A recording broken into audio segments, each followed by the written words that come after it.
Pemirsa, Yusuf Kala kembali mengingatkan Presiden Joko Widodo agar tidak melakukan intervensi politik, termasuk soal kandidat calon presiden dan wakil presiden.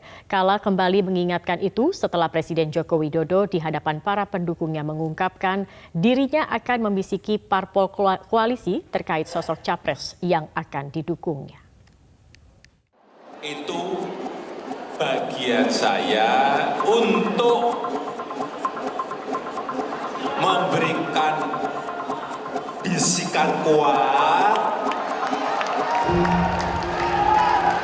kepada partai-partai yang sekarang ini juga koalisinya belum selesai.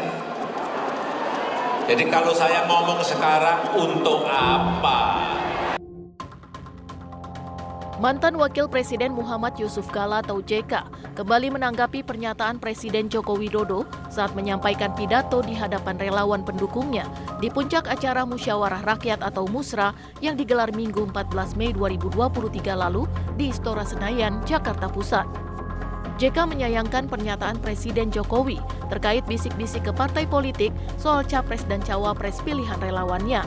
JK pun membandingkan kondisi politik saat Megawati Soekarno Putri dan Susilo Bambang Yudhoyono menjabat sebagai presiden, yang sama sekali tidak mempengaruhi partai politik untuk memilih sosok capres maupun cawapres meski punya kekuasaan sebagai presiden.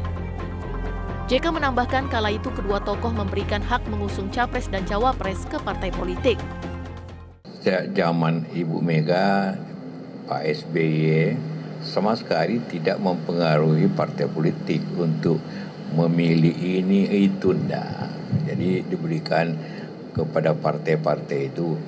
Kemudian bahwa ada koalisi masing-masing tentu adalah cara untuk mencapai aturan, karena ini harus mencapai 20%.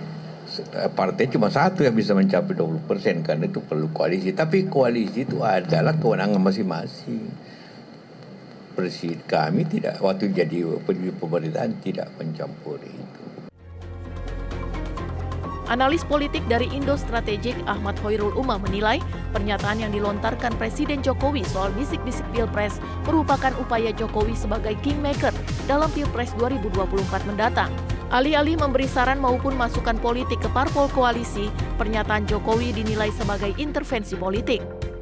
Ya, Presiden Jokowi sepertinya ingin memposisikan diri sebagai kingmaker yang memang masih memiliki pengaruh, bahkan memberikan saran, masukan, dan juga bahkan dalam konteks tertentu juga memberikan dorongan politik. Mungkin bagi sebagian pihak ini dianggap sebagai bagian dari support, tapi di saat yang sama kalau misal kemudian ini disalahartikan, ini bisa menjadi intervensi politik.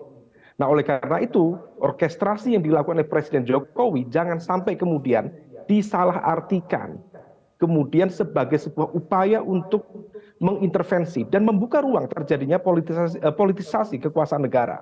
Nah, oleh karena itu, Presiden Jokowi sepertinya ada semacam keinginan untuk memposisikan dirinya tetap menjadi spotlight di dalam konteks proses politik dan dinamika politik menuju 2024 mendatang. Presiden Jokowi menyebut bisikan politiknya tidak akan dilakukan dalam waktu dekat karena Jokowi melihat hingga kini belum terbentuk gabungan partai politik atau koalisi yang pasti. Namun niat membisiki dari seorang pembina politik nasional yang seharusnya netral dianggap akan bisa merusak semangat demokrasi pada pemilu 2024 mendatang. Dari Jakarta, Tim Liputan Metro TV.